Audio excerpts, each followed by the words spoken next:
জান্নাতে যত যুবকেরা যাবে সব যুবকদের সর্দার হবে হাসান আর হুসাইন। চিল্লায় বলেন আল্লাহু আকবার। আপনারা যারাই জান্নাতে যাবেন যুবক হয়ে যাবেন। আহলুল জান্নাতি হাদিসে আছে জুরদা ওয়া মুরদা। জুরদা মানি যেই লোকের দেহে কোনো পশম নাই, মুরদা মানি যেই লোকের গালে কোনো দাড়ি নাই। দুনিয়াতে আপনারা দাড়ি রাখবেন, দুনিয়াতে গায়ে পশম আছে, কিন্তু জান্নাতে আমরা যখন ঢুকবো আমাদের গায়ে কোনো পশমও থাকবে না, আমাদের গালে কোনো দাড়িও থাকবে না। আর সবাই হবে আবনাউ সালাসু ওয়া সালাসিন, 33 বছরের যুবক। প্রত্যেকের বয়স হবে 33 বছর। 33 বছরের তাগড়া যুবক হয়ে সবাই জান্নাতে ঢুকবে। চিল্লায় পড়েন আল্লাহু আকবার।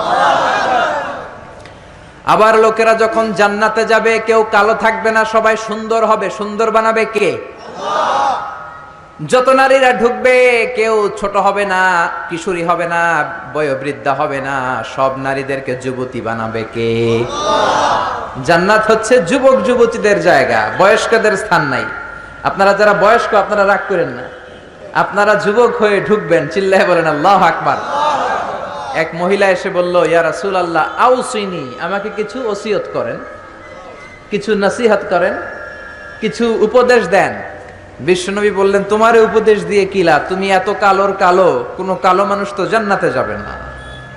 মহিলা কাঁদতে শুরু করে দিল, ইয়া রাসূলুল্লাহ আপনি বলেছেন আল মারআতু ইদা সাল্লাত খামসাহা সামাত শাহরাহা হাফিজাত ফুরুজাহা আতাআত বা'লাহা ফালতাদখুল মিন আইয়ি আবওয়াবিল জান্নাতি শাআত। ও নবী, আপনি নারীদেরকে প্রেসক্রিপশন দিয়েছেন 4টা। চিল্লায় বলেন কয়টা? 4টা। নারীরা 4টা প্রেসক্রিপশন মানলে 8টা জান্নাতের দরজা খুলে দিবে কে? আল্লাহ। 1 নম্বরে নারীরা যদি সালাত আদায় করে, 2 নম্বরে নারীরা যদি রমাদানে সিয়াম আদায় করে, 3 নম্বরে নারীরা যদি লজ্জাস্থানের হেফাজত করে, পরকিয়া না করে। পরকিয়ার সমস্যা আছে না নাই? ইললিগ্যাল রিলেশনশিপ, বিবাহ বহির্ভূত সম্পর্ক। আমাদের কাছে পার্সোনালি অনেক SMS আসে, ফোন আসে যে হুজুর এই পরকিয়ার ঝামেলায় পুরা বাংলাদেশটা এখন জাহান্নামের টুকরা হয়ে গিয়েছে। চিল্লায় বলেন ঠিক কিনা? জি বাংলা, স্টার জলসা, কিরণমালা, ইন্ডিয়ান সিনেমাগুলো এগুলো আমাদেরকে শিখায়।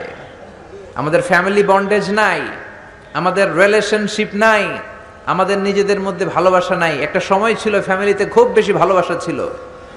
স্বামী আর স্ত্রী এই উভয়ের সম্পর্ক হচ্ছে হাত আর চোখের মতো। কিসের মতো? চোখ যদি কাঁদে হাত সেটা মুছে দেয়, আর হাত যদি ব্যথা পায় চোখ দিয়ে পানি পড়ে। চিল্লা এখন ঠিক কিনা? কিন্তু এই ভালোবাসা নেই এখন। প্রত্যেকটা ফ্যামিলি ভালোবাসা শূন্য। এক একটা ফ্যামিলি পরকীয়ার ফ্যামিলিতে রূপান্তরিত হতে চলেছে। চিল্লায় বলেন ঠিক কিনা?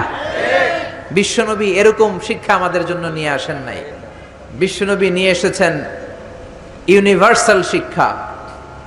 ওই নারী বলল, ইয়া রাসূলুল্লাহ আপনি 4টা প্রেসক্রিপশন দিয়েছেন, সালাত, সিয়াম, লজ্জাস্থানের হেফাজত আর স্বামীর আনুগত্য। আমি তো 4টাই করি, কিন্তু কালো হওয়ার কারণে আমি জান্নাতে ঢুকবো না। এটা কি আমার দোষ? কালো করে এই পৃথিবীতে মানুষকে পাঠায় কে? আল্লাহ। আবার সাদা করে পাঠায় কে? আল্লাহ। আমার কি দোষ? আমার কি অপরাধ?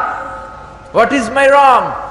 কাঁদতে শুরু করেছে ওই নারী। বিশ্বনবী কান্না থামানোর জন্য বললেন, আরে কেঁদো না, তুমি যখন জান্নাতে ঢুকবা এরকম কালো থাকবা নাকি? তখন তো তুমি ঐশ্বরিয়া রাই হয়ে জান্নাতে ঢুকে যাবা, পূর্ণিমার চাঁদের চেয়েও সুন্দরী হবা, বিশ্ব সুন্দরী হবা। জান্নাতে যারা যাবে আসলে তারাই বিশ্ব সুন্দরী। চিল্লায় বলেন ঠিক কিনা?